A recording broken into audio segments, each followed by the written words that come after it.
처음 오신 예수님을 처음 오심을 감사하면서 성경 봉독 안 했어요? 네, 죄송합니다. 성경 봉독 디모데후서 4장 11절 말씀 쉽게 보십니다. 죄송합니다. 이 코로나가 아주 사람을 정신을 빼는 것 같아요. 자, 우리 함께 한번 봉독할까요? 시작. 그가만 나와 함께 있느니라. 내가 올 때 마가를 데리고 오라. 그가 나의 입에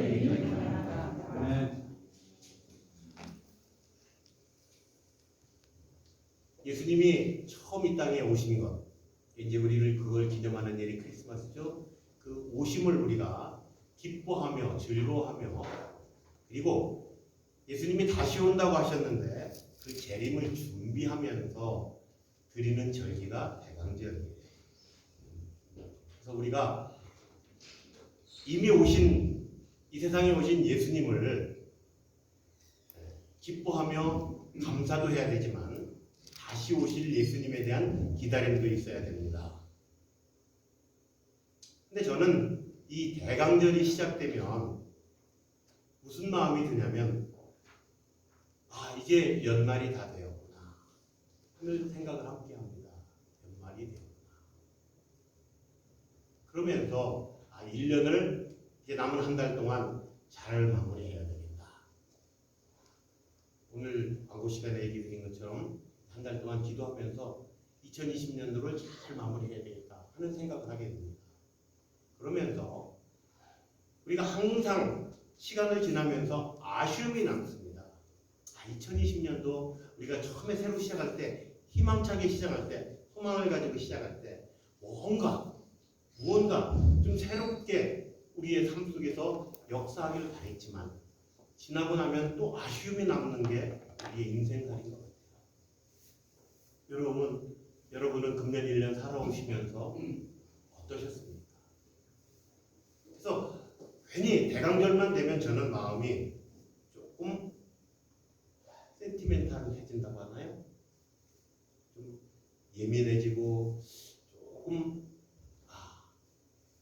제 인생에 대해서 다시 한번 돌아보고 하는 시간을 갖게 됩니다. 그러면서 우리 삶을 살아가는 데 있어서 오늘보다는 내일이 낫고 내일보다는 그 다음 날이 나아지는 삶을 살아야 되지 않겠느냐.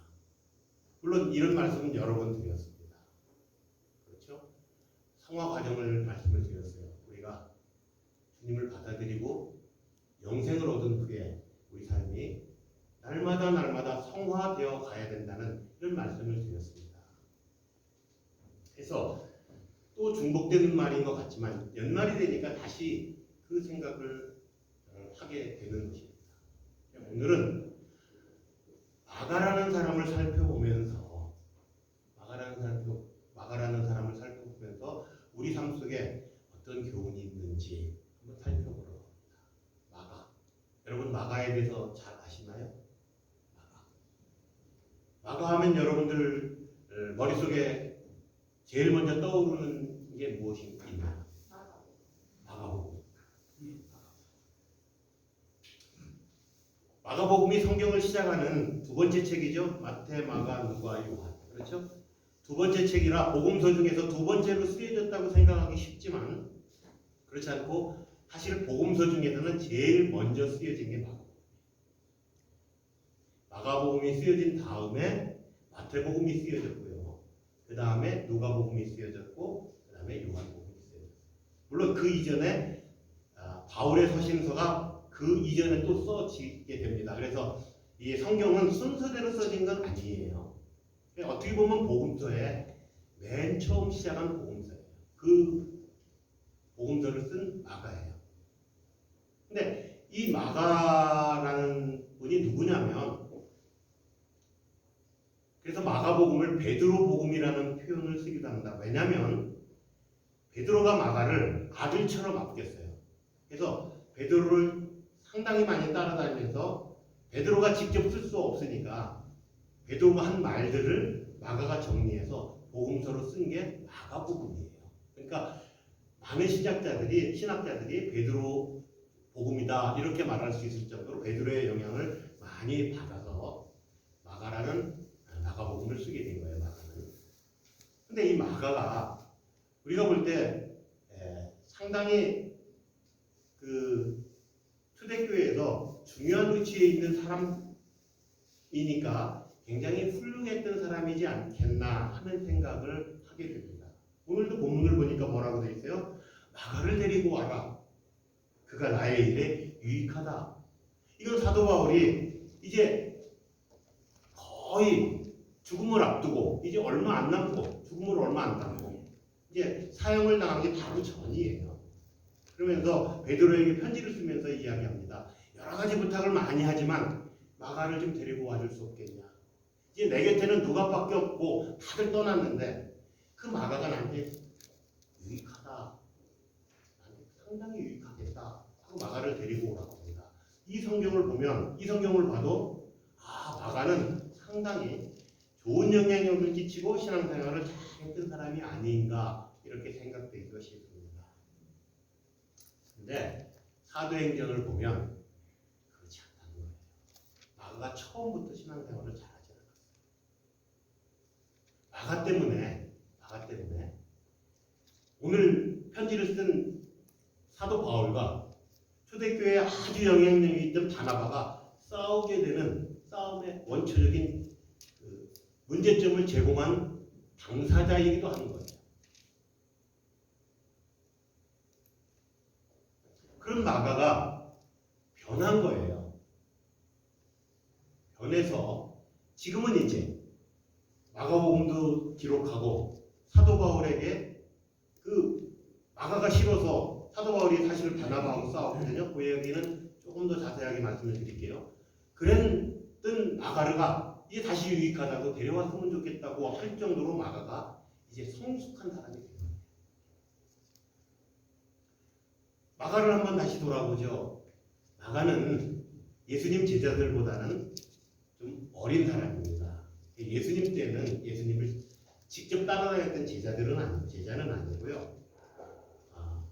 베드로가 아들로 여겼을 만큼 그때는 어린 마가였습니다. 그래서 예수님의 가르침이나 이런 걸 직접 배운 사람은 아니에요. 근데 이 마가의 집은 좀 부유했던 것 같아요. 마가가 처음 성경에 등장하는 것을 보면 예수님이 최후의 만찬을 할 때 어디서 했죠? 여러분들 최후의 만찬을 어디서 열었죠? 마가의 다락방 그러잖아요. 마가의 다락방.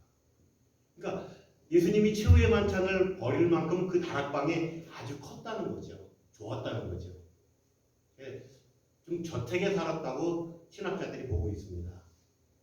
사도행전으로 넘어와서도요. 500명의 신도들이 예수님의 재림하는 것을 보고 예루살렘에 모여서 기도할 때 120명이 모여서 기도한 게 어딘지 아세요? 마가의 다락방이에요. 그러니까 그 다락방이 얼마나 큰지 120명이 모여서 기도할 정도로 컸어요. 그러니까 상당히 큰 집에서 자란 부유한 가정의 외동 아들 같은 부잣집 아들. 여러분 부잣집 아들 그러면 머릿속에 이미지가 떠오르는 게 뭐죠? 그렇게 부잣집 아들이었어요. 근데 그 부잣집 아들이라고 하는 이미지에 떠오르는 게 어떤 이미지가 있어요? 모르겠어요. 드라마 같은 데서 보면 부잣집 아들 이런 얘기를 하면 좀 철없는 친구들. 그냥 부모님 잘 만난 덕에 잘 살아서 세상 물정도 모르고 그냥 다른 사람을 무시하고 뭐 조금만 힘든 일이 있으면 엄마나 아빠 쫓아가고. 이 당시에 성서학자들 연구에 마가의 아버님은 조금 일찍 돌아가셨다고 보고 있고요. 홀어머니 밑에서 자랐다고, 홀어머니 밑에 있었다고 봅니다. 더군다나 홀어머니가 얼마나 이 아들을 오냐오냐하고 키웠겠어요. 뭐 안 봐도 눈에 조금 그림이 그려지죠. 요한이 그런 사람이에요. 마가가 요한 그런 사람이었어요. 근데 지금 제가 요한이라고 튀어나온 게 뭐냐면 이스라엘식의 이름은 요한이에요. 요한이고요. 이걸 로마식으로 바꾼 게, 그러니까 헬라식으로 바꾼 게 마가예요. 그러니까 요한이라 불리는 마가의 집, 이렇게 많이 사도행전에도 그런 기록이 있고 그렇게 여러분들이 이해하시면 됩니다. 요한이라는 이름은 아주 흔했지만, 그래서 자꾸 마가라는 이름을 자꾸 붙여 썼던 이유는 뭐냐면 요한이 많잖아요. 사도 요한도 있고 세례 요한도 있고, 그러니까 좀 구분하기 위해서 헬라어식 이름인 마가라는 이름을 우리는 더 구분하기 위해서 쓴 것 같아요. 그래서 요한이라 불리는 마가입니다. 이 마가가 부잣집 아들인데 좀 망나니 같은 기질이 좀 있는 거죠. 그러니까 아주 못되게 이렇게 망나니는 않았지만 부잣집 자녀였기 때문에 힘든 일, 이런 일을 겪어보지 않은 거예요. 세상식 물정을 모르는 거예요. 그러니까 좀 철이 없는 거죠. 그렇게 자랐습니다. 그렇지만 그 마가의 집이 얼마나 중요한 역할을 했는지는 지금 여러 개 말씀드렸잖아요. 예수님이 최후의 만찬도 그 집에서 했죠. 성도들이 120명이 모여서 기도한 곳이 그곳이기도 하죠. 그 기도한 곳이 거기라는 얘기는 뭐예요? 마가의 다락방에서 처음 성령께서 강림하셨어요. 그래서 마가의 다락방은 성령이 강림한 아주 중요한 장소이기도 하죠. 또 예루살렘 교회가 그렇게 시작된 거예요. 그러니까 예루살렘 교회가 마가의 다락방에서 시작된 거예요. 그러니까 교회의 시발점이 마가야 집에서 시작된 거예요. 그러니까 얼마나 그 중요한 역할을 했어요. 그 집안이. 근데 뭐 유태 민족이나 우리나라나 비슷한 게 뭐 있어요? 여자들은 이렇게 무슨 족보나 이런데 잘 안 끼죠? 그러니까 엄마 이름이 나오기보다는 마가의 다락방이다 하는 쪽으로 이제 기록이 되는 거예요. 어렸지만 마가가 호주로 이제 등록되는 거죠. 그래서 마가의 다락방. 그러니까 얼마나 사도들이 귀엽게 받겠어요. 이쁨을 받고 자랐겠어요. 자, 부잣집 아들로서 철부지같이 됐지만 또 많은 사도들로부터 사랑을 받았어요. 그런데다가 아까 이야기한 바나바하고는 어떤 관계가 있냐고 하면, 성경의 어떤 부분에서는 바나바의 생질이라고 해서, 생질은 조카를 얘기하는 거죠. 그러니까 바나바가 삼촌이라는 말도 있고 바나바하고 사촌이라고 주장하는 신학자들도 있습니다. 어쨌든 삼촌이 됐든 사촌이 됐든 바나바와 친척 관계예요. 바나바는 예루살렘 교회에서나 안디옥 교회에서 상당히 영향력을 발휘했던 그런 분이죠. 그래서 이 바나바가 은혜를 받고 온 그 구브로 사람 바나바 그러죠. 구브로에 살았는데 자기가 가지고 있던 땅을 팔아서 사도들 발 앞에 놓고 필요한 사람들이 좀 마음껏 가서 사용하게끔 한 첫 번째 사람이에요. 은혜를 받고 체험을 해서 내가 좀 힘들고 어려운 사람들을 도와야 되겠다 해서 땅을 팔아서 그 돈을 바치고, 그거에 시기에서 자기도 해보겠다고 흉내를 낸 게 아나니아와 삽비라. 아나니아와 삽비라 이야기는 제가 말씀을 드렸죠. 그 바나바가, 영향력 있던 바나바가 삼촌이에요. 그 바나바가 또 어떤 영향력이 있어요? 사도 바울을 예수님 제자들에게 소개하고, 예수님 제자들이 사도 바울이 사울일 때 교회 성도들을 핍박했잖아요. 그게 겁먹어서 교제하기를 꺼려할 때 자기가 보증을 쓰고 사도들에게 소개하는 사람이에요. 그리고 안디옥 교회로 파송받을 때 바나바가 안디옥 교회, 뭐 지금으로 말하면 담임 목사 같이 파송을 받을 때 같이 부목사로 데리고 간 사람이 바나바예요. 바울을 데려가서, 그리고 자기보다는 바울이 훨씬 신학적으로 정립이 잘 됐으니까 자기 대신 앞에서 말씀을 전할 수 있게 세워준 사람이 바나바예요. 그러니까 바나바가 어쨌든 초대교회에서는 굉장히 영향력 있는 사람인데 그 사람의 조카예요. 그 이유 때문에 사도 바울과 바나바가 첫 번째 선교여행을 갈 때 이 마가를 데리고 가는 거예요. 그래서 사도행전 13장부터 쭉 보면 이제 바나바와 함께 선교 여행을 떠납니다. 1차 선교 여행을 떠납니다.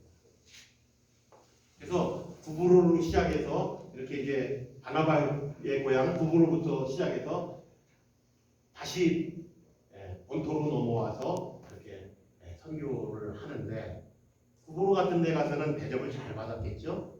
특히 바나바의 고향이니까.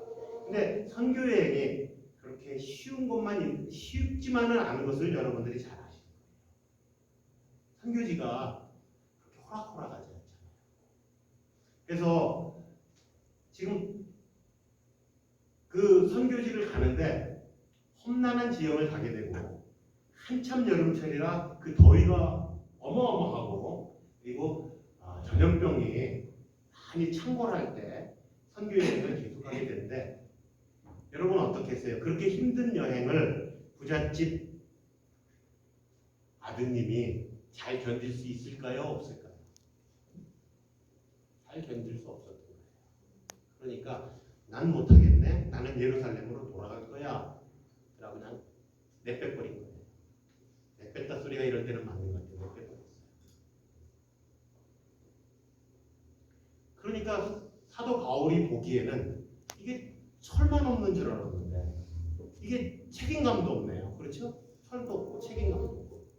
그래서 나중에 2차 여행을 간다고 할 때 바나바는 그래도 자기 성질이고, 그러니까 어떻게 다시 데리고 가자고 얘기를 합니다. 근데 사도 바울은요, 화가 나가지고 쟤랑 갔다가는 데리가 된다. 그래가지고 자기를 그렇게 세워준 바나바하고 결국은 심하게 다투게 되고요. 둘이 갈라지는 일이 생깁니다. 그래서 바울은 신라를 데리고 2차 여행을 떠나고요. 바나바는 마가를 데리고 떠납니다. 근데 성경의 기록은 바나바와 마가가 어떻게 가서 어떻게 사역했는지는 성경에 기록이 없어요.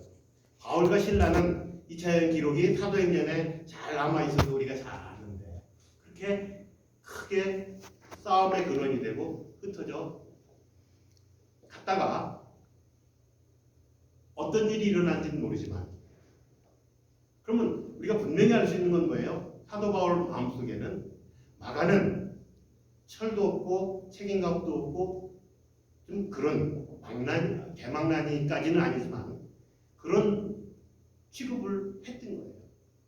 근데 시간이 몇 년 흘러서 오늘 성경을 보니까 그 마가가 이제 내가 유익하다고 하는 거예요.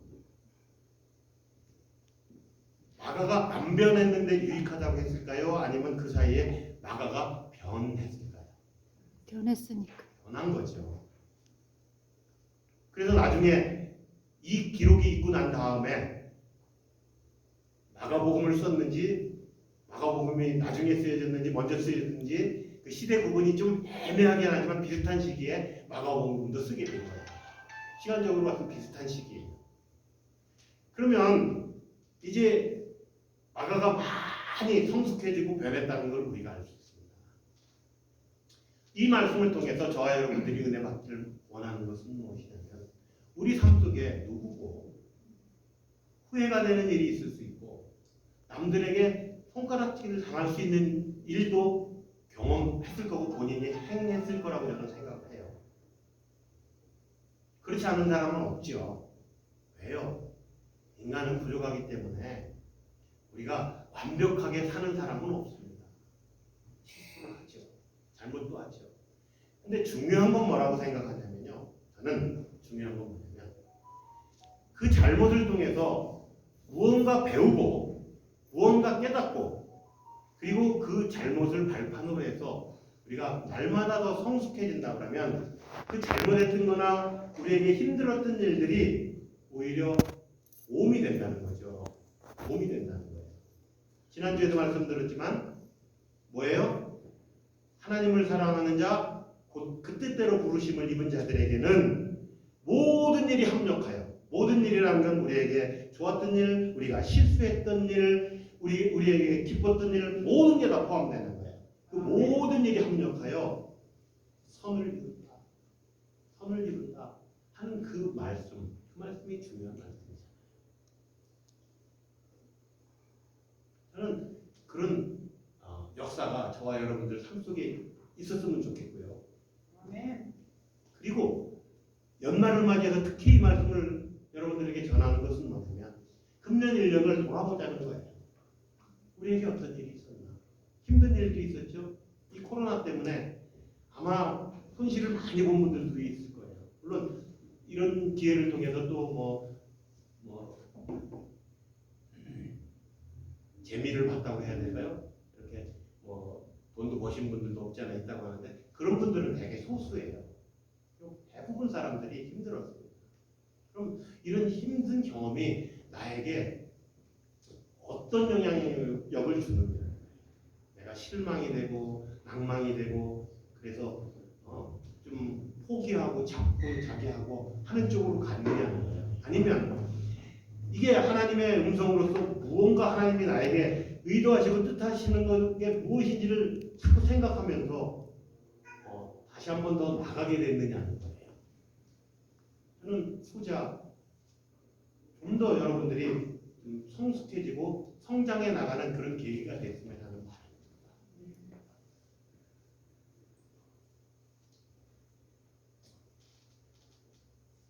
저는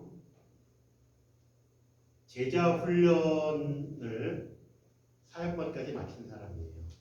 근데 이제 제자 훈련 때문에 많은 교회가 어려움을 겪고 하는 걸 보면서 제자 훈련을 잘하면 아주 이득이 되지만 잘못하면 독이 될 수 있는 게 제자 훈련이라고 저는 생각을 합니다. 근데 제자 훈련 중에서 제 삶에 영향을 아주 긍정적으로 끼친 게 뭐냐면 큐티예요. 큐티예요. 그래서 저는 여러분들이 가능하시다면요, 큐티를 하는 삶을 살았으면 참 좋겠다 하는 생각을 하게 됩니다. 근데 큐티를 대단히 어려운 거라고 생각하지 마세요. 그 전부 빠릿빠릿한 사람들만 큐티하는 거다 이렇게 생각하지 마시고요. 큐티는 누구나 할 수 있는 거예요. 큐티를 하는 거는요,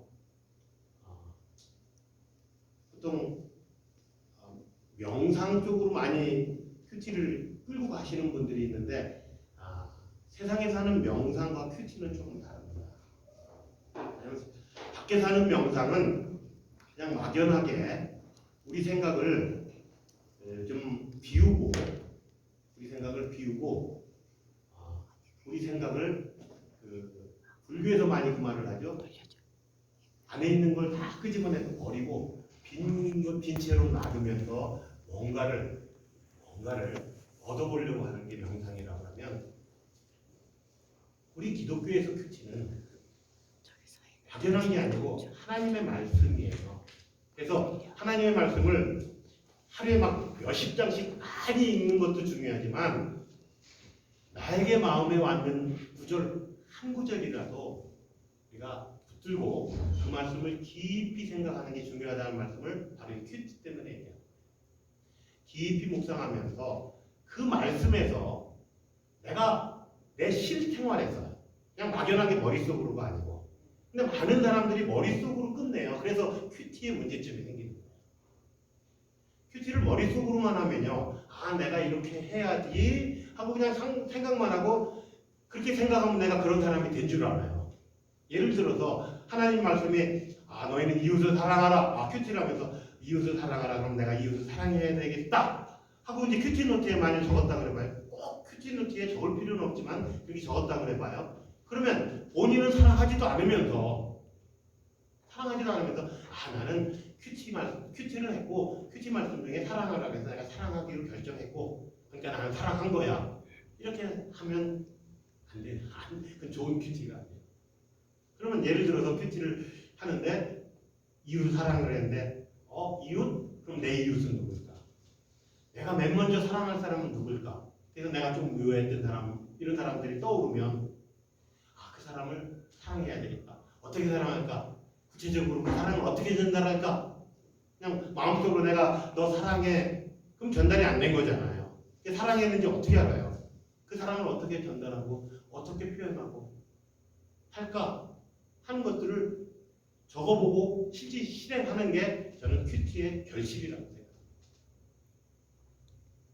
저 같은 개인 얘기를 해서 죄송합니다. 저 같은 경우 큐티를 시작하기 바로 전에 몇 년 전에 하나님이 저에게 책망한 게 뭐예요? 교회에서는 네가 신앙생활을 잘하는 척했지만 네가 사는 삶 속에서 비즈니스에서 직장에서 정말 크리스천으로서의 삶을 살았냐? 그렇지 못했잖냐? 하고 책망을 하시는데 큐티를 하게 됐어요. 그러다 보니까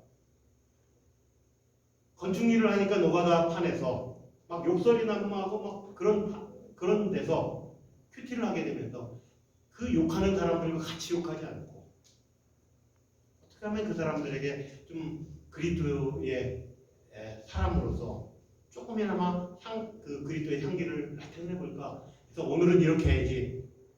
그리고 이제 그 다음날 돌이켜보고 이건 내가 이런 건 또 잘못했네.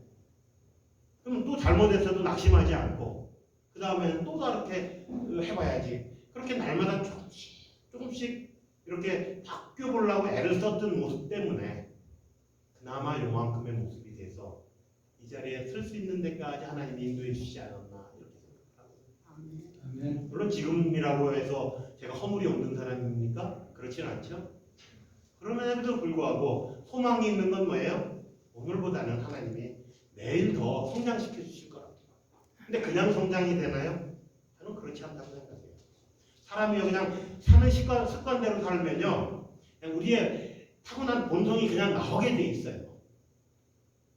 지금도요, 막 화가 나서 막 어쩔 줄 모를 때가 있다니까요. 그게 제 인간의 본성이잖아요. 그걸 누를 수 있고 그걸 다스릴 수 있는 게 뭐예요? 하나님의 말씀을 읽으면서 이렇게 살면 안 되지 않느냐는 나름대로의 노력, 그런 애씀, 그래도 안 되면 주여 좀 도와주십시오. 아까 주는 안전합니다 찬송했죠? 거기 보면 뭐예요? 우리 연약합니다 주님. 그렇게 기도할 수밖에 없어요. 그렇지만 연약하다고 해서 주님 연약하다고 나 할 수 없어요. 나 멋대로 살게요가 아니라 연약하지만 주님 앞에 무릎 꿇고 회개하면서 내가 다음에는 조금 더 잘하겠습니다. 그런 고백의 찬송 아닌가요? 내가 연약하니까 하나님 그냥 그대로 그냥 물론 그런 상태에서도 예수님은 받아주세요. 근데 우리의 삶의 자세는 그 상태로 끝나면 안 되는 거 아닌가요? 어떤 상태가 돼야 돼요? 뭔가 새로워지려고 노력하는 모습.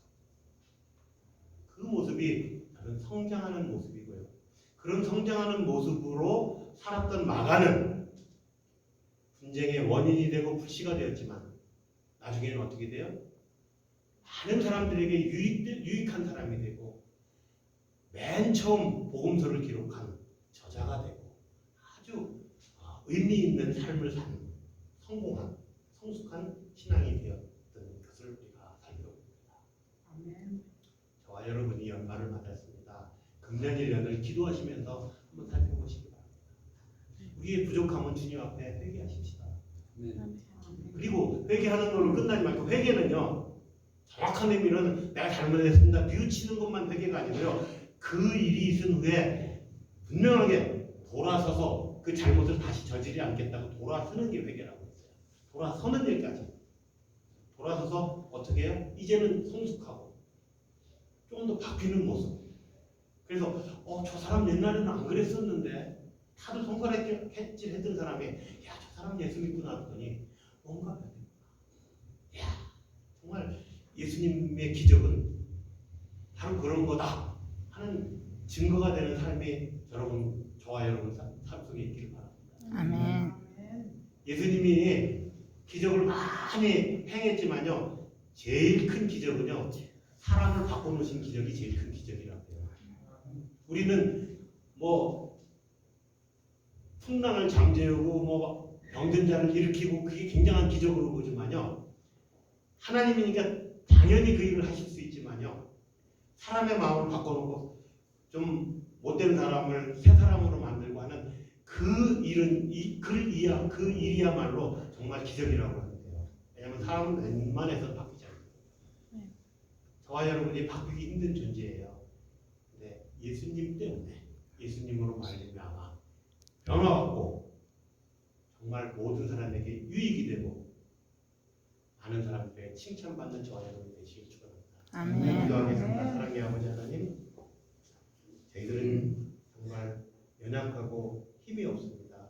하지만 주님의 자녀로서 보다 의미 있고 성숙해 가기를 원합니다. 주님 성령께서 저희들과 함께 하셔서 아버지 하나님 정말 성숙한 성도로서 많은 사람에게 칭찬받고 주님께 영광 돌리는 삶을 살 수 있도록 도우시옵소서. 예수님을 고대했습니다. 아멘.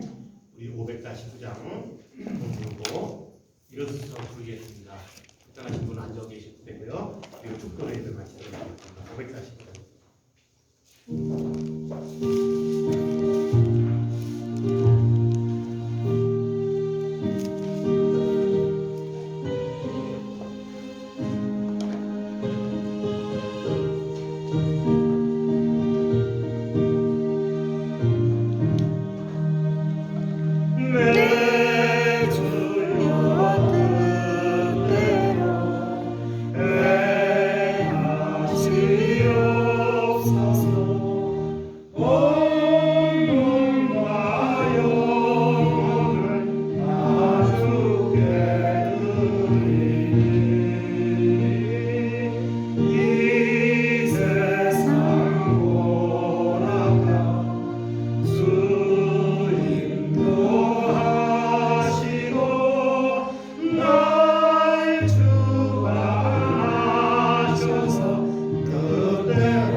내 주여 뜻대로